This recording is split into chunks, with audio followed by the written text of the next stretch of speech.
Avioni privat I Ramës, Basha publikon foton dhe zbardh çmimin marramendës që kushton. Kreu I Partisë Demokratike Lulzim Basha ka akuzuar kryeministrin Edi Rama se po shpërdoron miliona për fluturimet e tij me avionin privat. Basha ka publikuar shifrat nga raportet e huaja, ndërsa thekson se shpërdorimi I taksave I vendit më të varfër në Evropë tregon se është I domosdoshëm vetingu në politikë.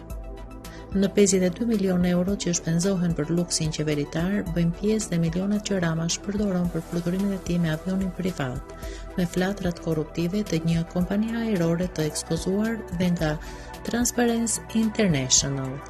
Ky shpërdorim I taksave të qytetarëve më të varfër të Evropës tregon pse vetingu në politikë është I domosdoshëm për të pasur politikanë që punojnë për familjen shqiptare, jo për veten, krimin e organizuar dhe oligarkët, shkruan kreu I demokratëve.